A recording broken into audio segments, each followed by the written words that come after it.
All right, the mission that Blake's been waiting for. Heading for Star 1, the mysterious point in space that controls the Federation. He thought he had found the real one some time ago, but that was just a sort of bait and switch and a trap. It used to be the center of the Federation, but it's since been moved out into deep space. And no one knows where it is, not even Servalon, in order to prevent anyone from seizing control of it and, ruling the whole damn shebang.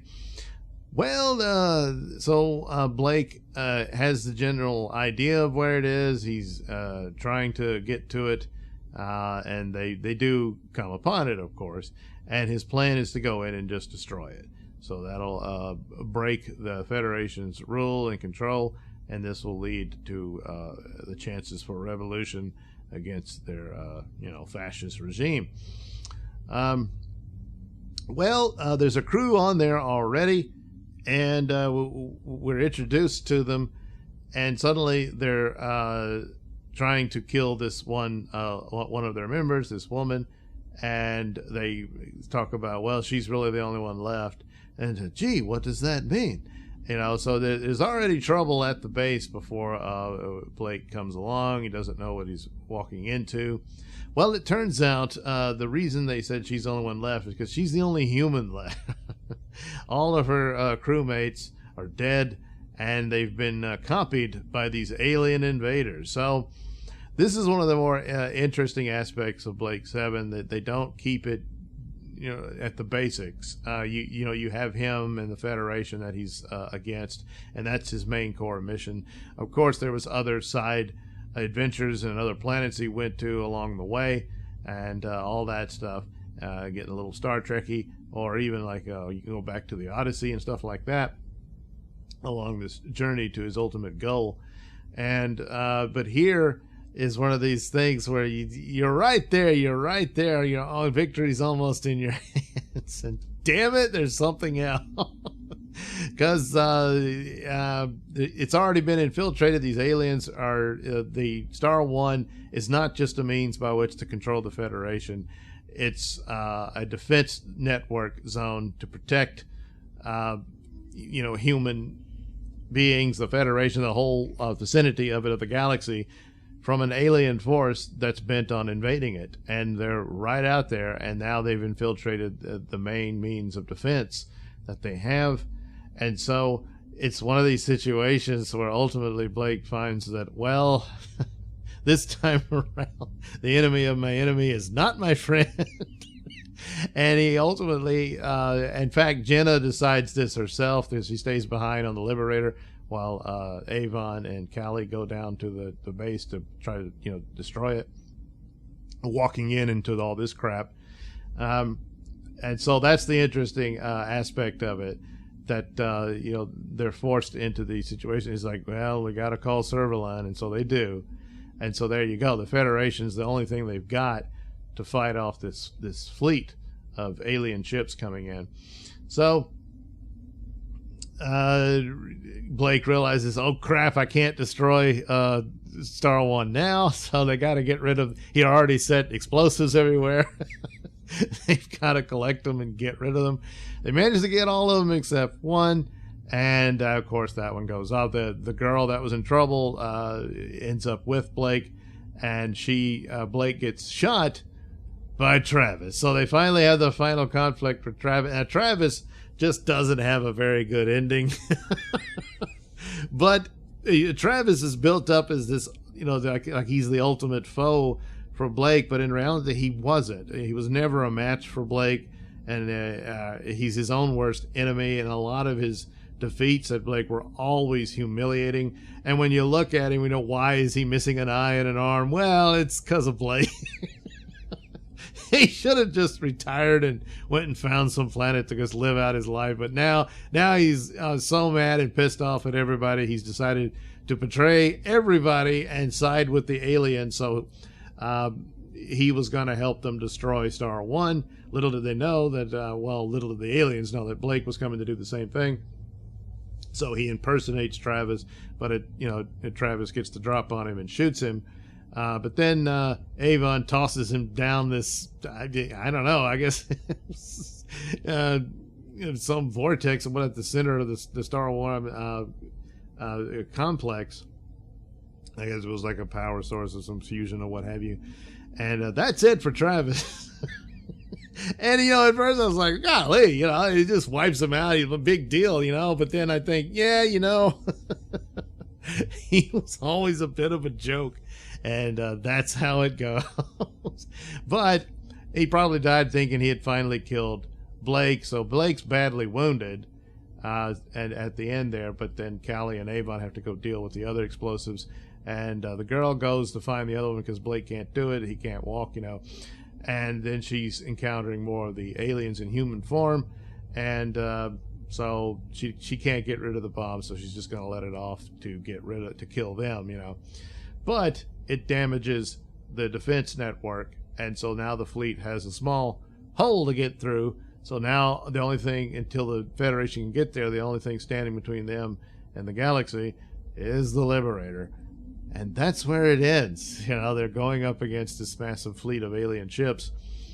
And it doesn't look good for them, does it? No. So, oh boy, what a cliffhanger to end the second season.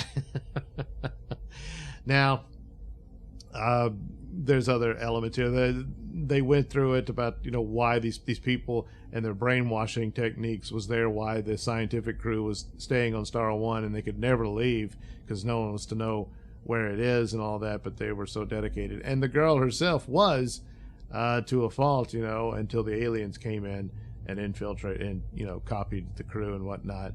And it's kind of like the invaders. When they die, they don't really disappear. They turn into this, soupy green crap. And ew, it's really nasty. So what do they really look like, But the telling things here is this is, for all intents and purposes, the last episode for the Blake character, as Gareth didn't want to continue. And the show was actually lasting longer than apparently they had intended, but it had garnered a following, And to end it on something like this, I guess you could have, and leave it as, did they win or not, and all that sort of stuff. But there is a sort of goodbye scene there where, because right up to the very end, Avon has had enough of Blake and his revolution and crap. And it says, I'm going to help you do this. And as soon as you get it done, the deal is you give me Liberator and you can go back to Earth and try to run your revolution. I don't care. And so that's the point there. But at the end, Blake tells him, I just wanted you to know that no matter what, I genuinely did trust you. And obviously he did. I mean, they locked horns and banged heads and whatnot, but he never got rid of him. He never really stabbed him in the back or anything like that, because he certainly saw the talent that Avon had.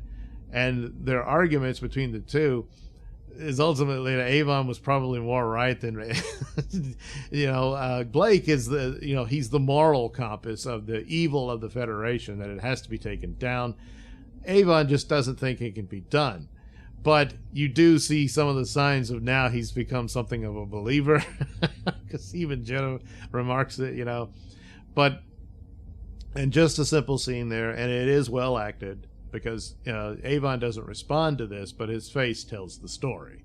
He actually does appreciate that, Blake cared.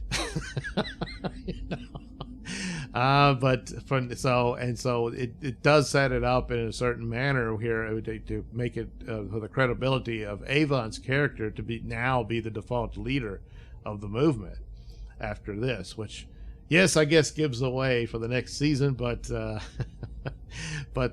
is the situation that he will find himself in. But you got to have that, groundwork there to make that acceptable, because otherwise, and of course he's still the same guy and everything, but ultimately, yes, he's become a believer. He wouldn't say it out loud, of course, but Avon has grown from his criminal background to becoming an actual heroic man here. And so that's that. That's really like, there's like two big parts of the Blakes7 saga here, and this was end of part 1, and so the next 2 seasons is the second part of it, as it goes off in a rather different avenue, if you will.